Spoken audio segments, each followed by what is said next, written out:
দেশে থাইকে বিনা চিকিৎসায় সে তিলে তিলে শেষ হয়ে গেল, তবু তিনি দেশ ছাড়ে নাই। তার এই ত্যাগ এই বাংলার জনগণ কোনোদিন এই ঋণ পরিশোধ করতে পারবে না। আমরা যাকে হারালাম তাকে তো আর আমরা পাবো না, তার জায়গাটা আমরা কোনোদিন হয়তো বা পূরণ করতে পারবো না। রাজনীতি করে ঠিক আছে, অনেকে অনেকভাবে রাজনীতি করে, তিনি যে তার যে দেশের প্রতি টান ছিল, তিনি যে খাঁটি একজন নেত্রী ছিলেন সেটা প্রমাণ করে যে মৃত্যুবরণ করে দেখিয়ে দিয়ে গেছেন, তবু তিনি দেশ ছাড়ে নাই। সন্তানের মায়া ত্যাগ করে দেশের এই 18 কোটি জনগণের মায়াকে সে ত্যাগ করে নাই। তার এই ভালোবাসা কোনোদিন ঋণ কোনো কিছুর বিনিময়ে পরিশোধ করা যাবে না।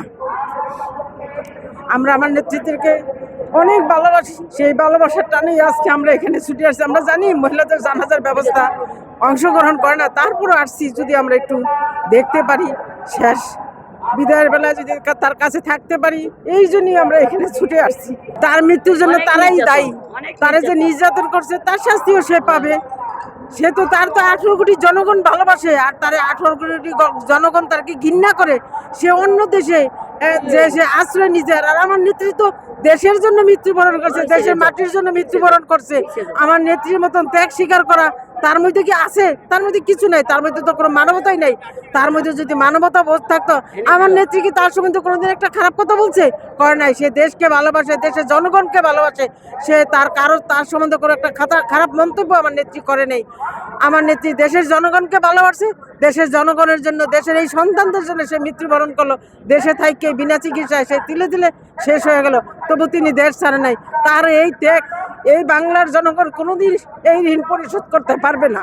তারেক রহমান মায়ের মৃত্যুতে একা হয়ে গেল, এটা সত্য, এটা হলো প্রকৃত সত্য। আমরা জনগণ আছি, আমরা তাদেরকে সর্বোত্তভাবে সহযোগিতা করব। তার কাজে যেভাবে সহযোগিতা করলে তার উপকার হবে, দেশের উপকার, দেশের জনগণের উপকার হবে, সেভাবে আমরা কাজ করে যাবে মৃত্যুর আগ পর্যন্ত।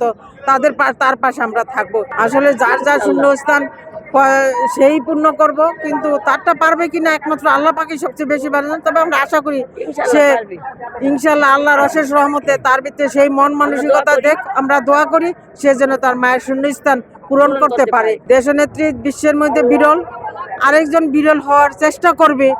আল্লাহ কতটুকু তাকে করার তৌফিক দিবে, আমাদের সহযোগিতা হইলে হয়তোবা সে এর চেয়ে বেশিও করতে পারে।